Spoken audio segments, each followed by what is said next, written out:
I didn't always doubt Melissa. For most of our 8 years together, I trusted her completely. She was my anchor, my light, my better half, the kind of person who lit up a room simply by walking in. But somewhere along the way, something changed. At first, it was subtle. She started taking singing lessons a few months ago, claiming it was a passion she'd always wanted to explore. I was supportive, of course. She had a lovely voice, and I figured it would be a great way for her to find some joy outside the monotony of our day-to-day lives.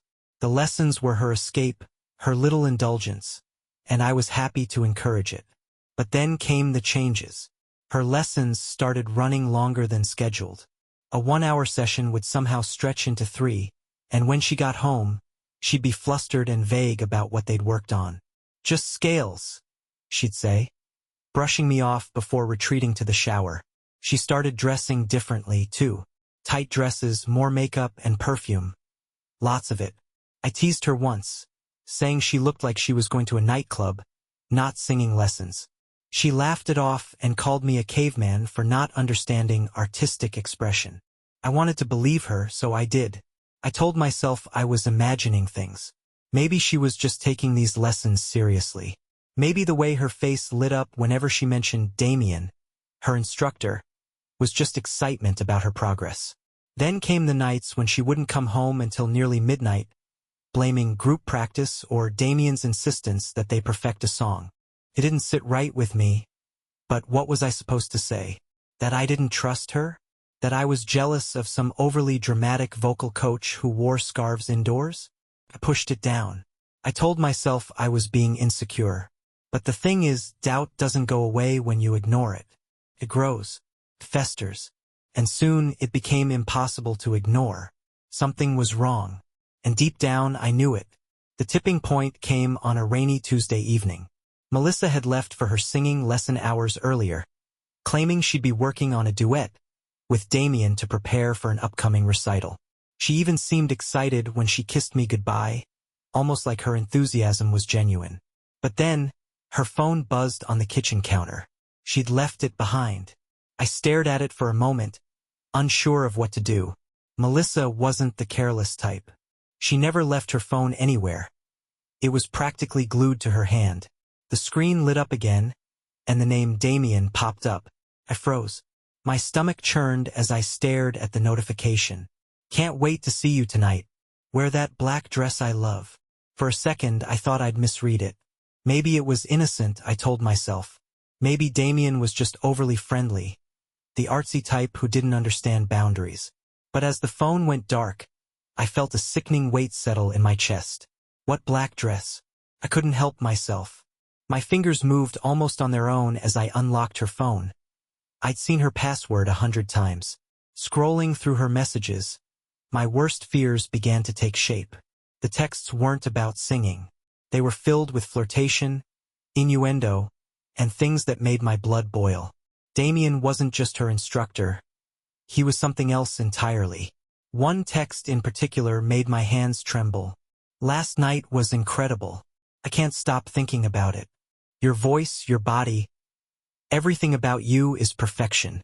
I stared at the words, the implication hitting me like a freight train. Last night? What the hell had happened last night? I should have stopped there.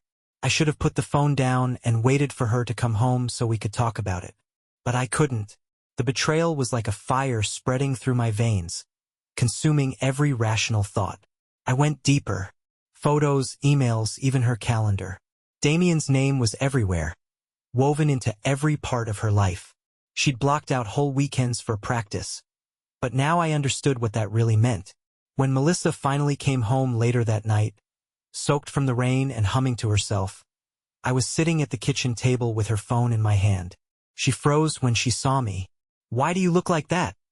she asked, her voice shaky. "Is something wrong?" For a moment, I couldn't find the words.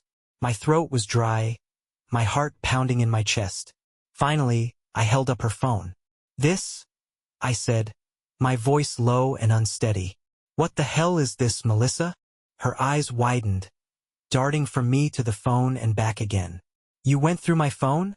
she snapped, her voice rising. "That's a massive invasion of privacy, Liam." "Privacy?" I shot back, standing up. You're worried about privacy? How about the fact that you're sleeping with your singing teacher? The room went silent, save for the sound of rain pounding against the windows. For a second, I thought she might deny it, but then her lips tightened, and she crossed her arms. You're being ridiculous, she said coldly. Damien and I are close, yes, but it's nothing like what you're imagining. He's helping me unlock my potential, Liam. You wouldn't understand. Her words felt like a slap. Unlock your potential? Are you serious right now? You're going to stand there and act like I'm crazy when I've seen the texts. Melissa, she rolled her eyes. Texts don't mean anything. You're blowing this way out of proportion. I laughed bitterly, shaking my head. Unbelievable. You're not even going to deny it, are you? There's nothing to deny, she said with a shrug. You're just insecure. You've always been insecure. I wanted to scream. I wanted to throw something, to break something, to do anything that would make the unbearable weight of her betrayal go away. But instead, I just stood there, staring at her as the woman I thought I knew slipped further and further away. Liam, she said softly, her tone almost mocking. If you want to play the jealous husband, that's on you. But I don't have time for this. And with that, she turned and walked upstairs, leaving me alone in the kitchen with her phone and the wreckage of our marriage. The next morning, Melissa acted as if nothing had happened. She waltzed into the kitchen, humming one of the songs from her lessons, wearing the same carefree smile that used to brighten my day. Now it felt like poison. Morning, she chirped, pouring herself a cup of coffee like we hadn't just gone to war last night. I stared at her, stunned by her audacity. We're not going to talk about last night? She looked up, feigning confusion. What's there to talk about, Liam? You got worked up over nothing. I told you, Damien and I are just friends. Her casual tone made my blood boil. Friends don't text each other about their bodies, Melissa. Friends don't call last night incredible. She sighed heavily, setting down her mug. I told you he's an artist. He's dramatic. That's just how he talks. You're twisting things to fit your narrative because you're insecure. Insecure. There it was again, her favorite weapon.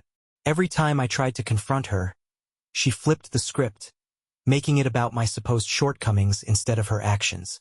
I'm not twisting anything, I shot back. I read the texts, Melissa. I saw the pictures. You expect me to believe that's just artistic expression? She rolled her eyes. God. Liam, do you have any idea how exhausting you are? Always questioning, always doubting. It's suffocating. I couldn't believe what I was hearing. I'm suffocating. You're the one lying to my face. Her expression darkened, and for the first time, I saw a flash of anger behind her carefully composed facade. You're paranoid, she snapped. And frankly, it's pathetic. Maybe if you spent less time obsessing over me and more time doing something with your own life, you wouldn't feel the need to police mine. The words hit me like a punch to the gut. I opened my mouth to respond, but she was already walking away, her coffee in hand. I'm late for work, she called over her shoulder. We can talk about this later when you've calmed down. I stood there in stunned silence as the door slammed shut behind her. For the rest of the day, her words played on a loop in my mind. You're paranoid. You're pathetic. You're suffocating. Was I? Had I let my suspicions consume me to the point where I couldn't see the truth anymore? But then I remembered the texts. The black dress. Damien's name popping up over and over again. This wasn't paranoia. This was betrayal, plain and simple. By the time Melissa came home that evening, I'd made up my mind. If she wasn't going to give me the truth, I was going to find it myself. By the time Melissa returned that evening, I'd already started laying the groundwork for the truth. She came through the door, phone in hand, a smile plastered on her face. Hey, she said casually, kicking off her heels. Long day. What's for dinner? I barely looked at her. Figured you'd have eaten with Damien by now, I muttered, unable to hide the venom in my tone. Her eyes narrowed. Oh, we're still doing this? I thought you'd come to your senses. I ignored her and stayed seated at the table, laptop open in front of me. She tossed her purse on the counter and gave me that same condescending look that made my blood boil. "You're still mad, aren't you?" she asked, her voice dripping with faux sympathy. "Liam, I can't keep having the same conversation with you. I've already told you there's nothing going on." I snapped the laptop shut and stood. "And I've told you I don't believe you. So here's the deal. If you want to keep this marriage intact, you'll give me access to the truth. You want to prove I'm crazy? Fine. Let me see your calendar, your messages, your photos, everything." She blinked, taken aback by the directness of my demand. For a moment, I saw something flicker in her eyes. Panic, maybe, but it was gone just as quickly, replaced by a smug little smirk. "Wow," she said, crossing her arms. "You really don't trust me, do you?" "Not anymore," I replied bluntly. She tilted her head, studying me like I was some sort of experiment. "You know what? Fine. You want to look through my phone again? Go ahead. I've got nothing to hide." She tossed the phone onto the table with a flourish, like she was proving some kind of point. But I knew better. She was too calm, too confident. She'd had all day to cover her tracks. "I don't need your phone," I said evenly, pushing it aside. "I've already got everything I need." Her smirk faltered. "What the hell does that mean?" I didn't answer. Instead, I walked past her, grabbed my keys, and headed for the door. "Where are you going?" she demanded, following me to the entryway. "To get some air," I said. "Don't wait up." I left her standing there, confusion etched across her face, and drove to the one place I knew I'd get answers. Damien's studio. The building was quiet when I arrived, the faint glow of fluorescent lights spilling out from one of the upstairs windows. I parked a block away, not wanting to draw attention, and walked the rest of the way. It didn't take long to find the side entrance. I'd done my research earlier that day, combing through reviews of his studio and piecing together a rough mental map of the layout. I wasn't proud of it, but desperate times called for desperate measures. The door was unlocked, probably for his students, and I slipped inside. The air smelled like stale coffee and cheap cologne. I crept down the hallway, past a row of closed doors, until I reached the main rehearsal room. That's when I saw it. The black dress Melissa had worn last week, draped over the back of a chair. My chest tightened. The sight of it confirmed what I already knew but didn't want to admit. And then I heard voices, low, intimate, and coming from just beyond the door at the end of the hallway. I moved closer, careful to stay silent, and pressed my ear to the door. "You know I can't stay long," Melissa's voice said, playful and flirtatious. "Liam's already suspicious enough as it is." "Let him be," Damien replied, his tone oozing arrogance. "He doesn't appreciate what he has. Not like I do." My hands balled into fists, but I forced myself to stay calm. I wasn't ready to confront them, not yet. First, I needed undeniable proof. I pulled out my phone and hit record. I stood there, phone in hand, as their voices seeped through the thin door. Each word felt like a dagger, twisting deeper into my chest. "I hate sneaking around," Melissa said, her voice softer now, almost tender. "It's exhausting." Damien chuckled. "You don't have to sneak, you know. Just leave him." Melissa sighed, and I could almost picture her rolling her eyes. "It's not that simple, Damien. Liam's comfortable, predictable. He takes care of things. I can't just walk out without a plan." "Comfortable," Damien said, laughing. "You sound like you're talking about a roommate, not a husband." "Well, maybe that's what he feels like," Melissa shot back. "He's boring. Everything about him is boring." My grip on the phone tightened. Hearing her tear me down like that, so casually, so cruelly, was worse than any slap. "Besides," she continued, "you don't have to deal with his endless questions and sulking. I swear he's obsessed with proving I'm cheating. He went through my phone last night, Damien." "My phone?" Damien let out a long sigh. "That's because he knows, Melissa. He knows you're too good for him." There was a brief silence, then the sound of shuffling, followed by Melissa's giggle. "Damien, stop," she said, her voice low and breathy. "Why?" he murmured. I thought you liked when I do this.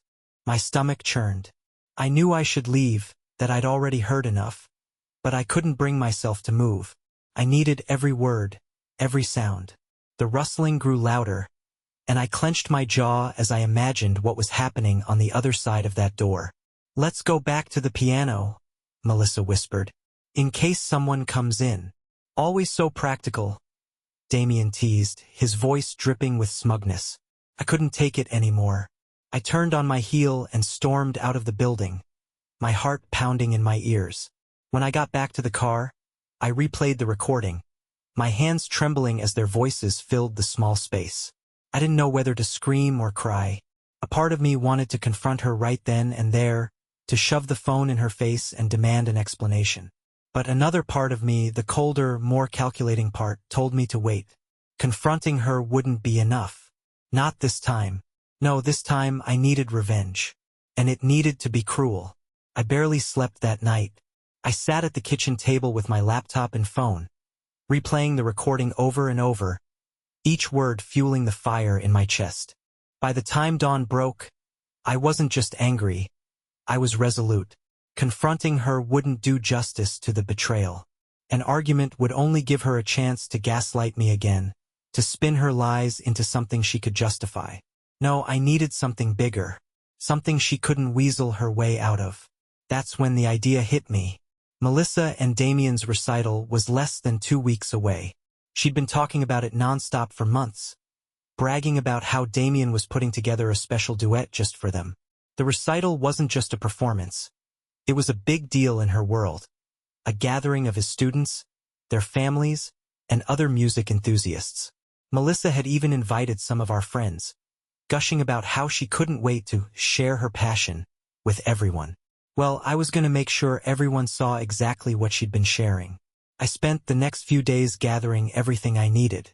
The recording I'd made at Damien's studio was only the beginning. I went through Melissa's phone again while she was in the shower, forwarding incriminating messages and photos to my own email. I combed through our shared computer for anything suspicious, finding even more evidence in her email drafts and deleted folders. It was all there, the late-night rendezvous, the suggestive exchanges, even a picture of her wearing that damn black dress in Damien's studio, perched on the edge of a piano. Each discovery was like another nail in the coffin of our marriage. But it wasn't enough to know the truth. I needed to show it. Melissa didn't suspect a thing. She'd grown more smug in the days following our argument, brushing me off with condescending smiles and passive-aggressive remarks. She was acting like she'd won, like I was the insecure husband who'd finally dropped it because I couldn't prove anything. She had no idea. "I'm staying late at the studio tonight," she said one evening as she grabbed her coat. "Damien wants to run through the duet again. We're really aiming for perfection." "Of course you are," I muttered under my breath. She froze, turning back to look at me. "What's that supposed to mean?" I shook my head. "Nothing. Just good luck." She narrowed her eyes, clearly trying to gauge if I was being sarcastic, but eventually shrugged it off and walked out the door. The second she was gone, I got to work. I called in a favor from an old college friend, Paul, who worked in tech. Paul was the kind of guy who loved a challenge, and when I explained what I needed, he didn't ask too many questions. "Dude," he said with a low whistle after I sent him the recordings and photos, "you've got a goldmine here. What's the plan?" "You'll see," I said. "Just make sure everything's ready for the recital." He laughed. "Oh, it'll be ready. By the time I'm done, they won't know what hit them." I spent the next few days perfecting the plan, ensuring every detail was accounted for. I coordinated with Paul to rig the recital's AV system, arranged for copies of the evidence to be delivered to a few select people, and rehearsed exactly what I would say when the moment came. By the time the night of the recital arrived, I was calm. Too calm, maybe. Melissa, on the other hand, was positively glowing. "Are you sure you can make it tonight?" she asked over breakfast, her voice dripping with false sweetness. "I know you've been so busy lately." "Oh, I'll be there," I said with a small smile. I wouldn't miss it for the world. The recital hall was packed that evening. Melissa had gone ahead to prepare, leaving me to arrive on my own. I could feel the energy in the room, Chatter filled the air, and the soft hum of a piano being tuned echoed from the stage. I scanned the crowd, recognizing a few of our mutual friends Melissa had invited. They waved at me, smiling, completely unaware of what was about to unfold. I took a seat near the middle of the room, close enough to the stage for a clear view but far enough to blend in. My heart was pounding, but I kept my expression neutral. This was the moment I'd been waiting for. The lights dimmed, and the recital began. Damien strutted onto the stage first, exuding the kind of arrogance only someone like him could pull off. He introduced himself with a theatrical flair, thanking everyone for coming and hyping up the performances to come. "And now," he said, gesturing grandly, "please welcome my incredibly talented duet partner, Melissa." The applause was deafening as Melissa stepped onto the stage, beaming under the spotlight. She looked radiant in a flowing black gown, the one Damien had mentioned in his texts. My stomach churned, but I forced myself to stay calm. They launched into their duet, a dramatic and overly intimate performance that had the audience captivated. Their chemistry was undeniable, their voices intertwining perfectly as they sang some overly romantic ballad about forbidden love. People were enthralled. But I wasn't watching them, I was watching the AV booth where Paul was stationed. At exactly the right moment, Paul nodded toward me. My signal. The duet was nearing its crescendo when the screen behind the stage suddenly flickered to life. At first, the audience thought it was part of the performance, but the content on the screen made that assumption impossible. Texts. The same texts I'd forwarded to Paul. "Last night was incredible. You're too good for him. Wear the black dress I love." They appeared one by one, bold and clear for everyone to see. Gasps rippled through the audience, followed by murmurs and whispers. Damien faltered midline, his voice cracking as he realized what was happening. Melissa froze, her eyes darting to the screen in horror. And then the photos appeared. Melissa in Damien's studio, draped over his piano in that same black dress. Another of them in a compromising position, his hand on her waist, their faces inches apart. The audience erupted. Some people shouted, others laughed uncomfortably, and a few of Melissa's friends turned to glare at me, realizing who was behind the spectacle. Melissa dropped the microphone, her face pale as a ghost. "Liam," she stammered, her voice barely audible over the chaos. What is this?" I stood up, calm and composed, and walked toward the stage.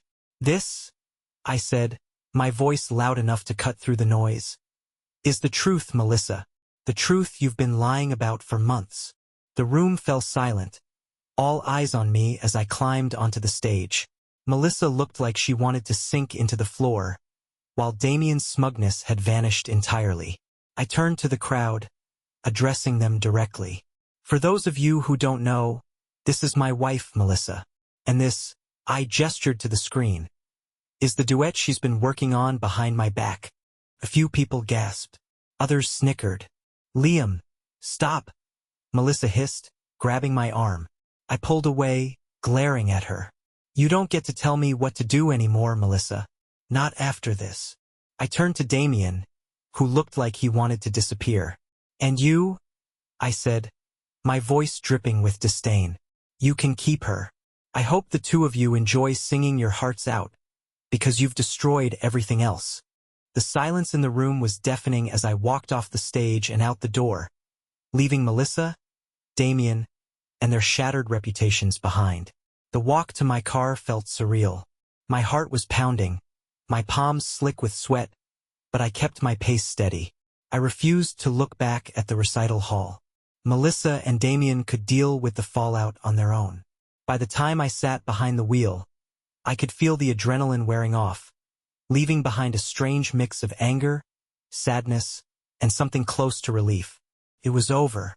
The lies, the deceit, the gaslighting. I'd put an end to it in the most public way imaginable. I took a deep breath and started the engine. My phone buzzed almost immediately, lighting up with texts and missed calls. I didn't need to check to know they were from Melissa. By the time I got home, Melissa was already waiting for me. She must have left the recital the moment I walked out because her car was in the driveway, and she was pacing on the porch, her face pale and frantic. As soon as I stepped out of the car, she stormed toward me. "What the hell is wrong with you?" she screamed, her voice shaking with fury. I slammed the car door and walked past her. "Don't," I said flatly. "You don't get to yell at me, Melissa." She followed me inside, her heels clicking against the floor. "You humiliated me, Liam, in front of everyone. How could you do that?" I spun around to face her, my temper finally breaking. "How could I do that? Are you serious right now? You've been lying to me for months, sneaking around, sleeping with that smug bastard. And now you're mad because I exposed you." Her face contorted with rage. "You had no right to air our private business like that." "No right?" I barked. "What about my right to not be made a fool of? To not have my wife treat me like some backup plan while she screws her singing teacher on the side?" Melissa's jaw tightened, and for a moment, I thought she might finally own up to her actions. But then, predictably, she doubled down. "You're so dramatic," she spat. "Yes, Damien and I got close, but it wasn't what you think. It wasn't serious. I didn't mean for it to happen." I laughed bitterly. "Oh, it wasn't serious? Is that supposed to make me feel better? Because it doesn't, Melissa. It doesn't change the fact that you betrayed me, lied to me, and let me think I was losing my mind while you snuck around with him." She tried to say something, but I held up a hand. "Don't. I don't want to hear your excuses. Not anymore." She stared at me, her defiance slowly crumbling into something that almost looked like regret. "Liam," she said softly, her voice trembling, "I messed up. I know I did. But we can fix this. We can go to therapy, work through it together. Please, I don't want to lose you." For a moment I hesitated. A small, broken part of me wanted to believe her, to think that maybe we could salvage what we built. But then I remembered the texts, the photos, the sound of her voice as she mocked me to Damien. I shook my head. "It's too late, Melissa. You made your choice, and now you have to live with it." She looked like she might cry, but I didn't care. I walked past her, heading upstairs to grab a suitcase. "What are you doing?" she asked, her voice rising in panic. "Packing," I said without looking back. "I'm leaving tonight. I'll send someone for the rest of my stuff later." I left her standing in the living room, sobbing into her hands, as I walked out the door. I didn't look back as I drove away from the house we'd shared for years. The life I thought I had with Melissa was gone, and I wasn't going to waste another second mourning it. I didn't know where I was headed, but I knew I couldn't stay under the same roof as her, not after everything. I ended up at a cheap motel on the edge of town. The kind of place where the carpets smelled faintly of mildew and the walls were paper thin. It wasn't much, but it was quiet, and that's all I needed. I sat on the bed, staring at my suitcase. My mind raced, replaying every fight, every lie, every moment I'd ignored the warning signs. The betrayal had left a gaping hole in my chest, and I didn't know how to fill it. But as the hours passed, anger slowly replaced the pain. I wasn't just hurt, I was furious. Furious at Melissa for her selfishness, furious at Damien for his smug manipulation, and furious at myself for not seeing it sooner. I wasn't going to wallow. I wasn't going to let them win. The next day I called my lawyer. I hadn't wanted to involve one initially, hoping to settle things civilly. But after the spectacle at the recital, I knew Melissa would fight dirty. And I wasn't about to lose more than I already had. My lawyer, Janine, was a shark in a pencil skirt. She listened intently as I laid everything out, her face growing grimmer with each detail. "Wow," she said when I finished. "That's a lot. But the good news is you've got plenty of leverage. The recording, the texts, the photos, it's all evidence of infidelity. In this state, that puts you in a very strong position." "What do I need to do?" I asked. "First, we'll file for divorce on the grounds of adultery," she said, pulling out a stack of papers. "Then we'll ensure that you come out of this with what's rightfully yours. The house, your assets, everything. With the evidence we have, I don't see a judge ruling in her favor." I nodded, feeling a small flicker of hope for the first time in days. This wasn't just about the divorce anymore. It was about taking back control. As the days turned into weeks, I threw myself into the process. Every time Melissa called or texted, begging me to talk, I ignored her. I said all I needed to say. She tried to paint herself as the victim, of course. Mutual friends started reaching out, saying she was devastated and didn't mean to hurt me. She's saying you blindsided her, one friend said over the phone. That what you did at the recital was cruel. Cruel, I repeated, laughing bitterly. And what about what she did? Wasn't that cruel? The friend stammered, clearly not expecting my response. I mean, yeah, I guess, but no buts. I cut in. I don't want to hear it. If you're calling to defend her, don't bother. I've moved on. Despite her attempts to control the narrative, Melissa's reputation took a massive hit. The recital debacle had spread like wildfire, and soon everyone in her social circle knew about her affair. Damien's studio lost several students, and rumors swirled that he was considering shutting it down. Good, I thought. They deserved every bit of it. One evening, I got a text from an unknown number. Liam, it's Damien. We need to talk. I stared at the screen, torn between ignoring it and replying. In the end, curiosity won out. About what? I typed back. His reply came almost immediately. You've made your point, but dragging Melissa through the mud like this? It's excessive. Let's meet and settle this like men. I laughed out loud. The nerve of this guy. Settle what, exactly? I replied. You've already got my wife. What more could you possibly want? There was a long pause before his next message came through. You don't want to do this, Liam. Trust me. I stared at the screen, my anger boiling over. I didn't know what he was implying, but I didn't care. Bring it? I typed back, and then I blocked his number. Damien's veiled threat stuck with me, no matter how hard I tried to push it aside. What could he possibly mean by, you don't want to do this? What leverage did he think he had? A part of me considered that it might be a bluff, just an arrogant attempt to intimidate me into backing down. But the more I thought about it, the more uneasy I became. So I took precautions. First, I doubled down on my communication with Janine. I gave her every detail about Damien's text, emphasizing that I suspected he might try something underhanded. She nodded, her expression steely. I'll keep an eye out, she said. People like him often make noise but rarely follow through. Still, it doesn't hurt to be ready for anything. Her confidence was reassuring, but I wasn't going to leave it all in her hands. Over the next few days, I started looking into Damien's background. I didn't know much about him aside from the fact that he was Melissa's singing instructor, but something about his arrogance told me there was more to the story. A few discreet calls to former students and people in the local arts community painted a clearer picture. Damien had a reputation and not a good one. He was known for blurring the lines between professional and personal relationships, especially with his younger female students. There were whispers about inappropriate behavior, though nothing that had ever been proven. It made my skin crawl. I compiled everything I found into a file, just in case. If Damien wanted to escalate things, I wasn't going to hold back. Meanwhile, Melissa was spiraling. She'd started showing up at my motel unannounced, pounding on the door and begging me to talk to her. The first time, I ignored her, hoping she'd give up and leave. But she didn't. Liam, please, she shouted, her voice raw with desperation. I'm sorry. Okay. I messed up. Just let me in.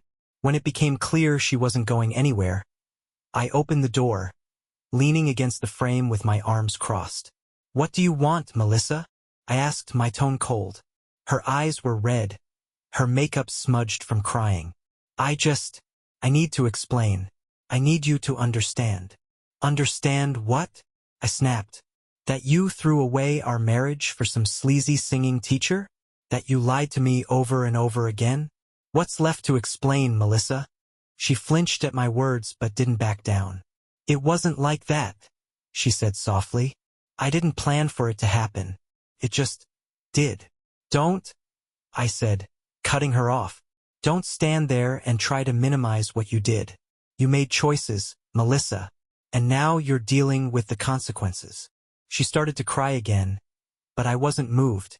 Go home, I said, stepping back and closing the door.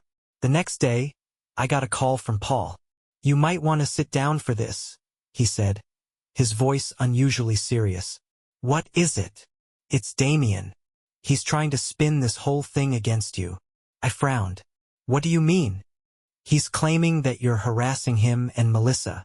He's been telling people you're unstable, that you've been stalking them and trying to ruin their lives out of jealousy." The audacity of it made my blood boil. "Are you serious?" "Dead serious," Paul replied. "But don't worry, I've got the receipts. I saved all the recordings, the texts, everything. If he wants to play dirty, we'll bury him." "Good," I said through gritted teeth. "Let him try." That evening, I received a formal notice. Damien had filed a restraining order against me. I stared at the document in disbelief. This man, who had destroyed my marriage and tried to humiliate me, was now claiming that I was the aggressor? I called Janine immediately. "This is nothing more than a scare tactic," she assured me. "Restraining orders like this are easy to file but hard to enforce without evidence. And lucky for us, you have plenty of evidence to prove that he's lying." She was right, but the notice still felt like a slap in the face. Damien wasn't just trying to protect himself. He was trying to flip the narrative entirely, to paint himself as the victim and me as the villain. Fine, I thought. If he wanted a fight, I'd give him one. The restraining order was a joke. Janine filed a response the same day, attaching copies of the texts, photos, and recordings. "Let's see him explain this," she said, smirking as she submitted the documents. Meanwhile, I started hearing whispers. Damien was telling anyone who'd listen that I was obsessed with him and Melissa, claiming I'd fabricated the evidence out of jealousy. It was pathetic, but it also made me furious. He wasn't just a cheater, he was a coward. I decided to play it smart. I contacted Paul again. "Can you dig deeper into Damien's past?" I asked. "Already on it," Paul replied.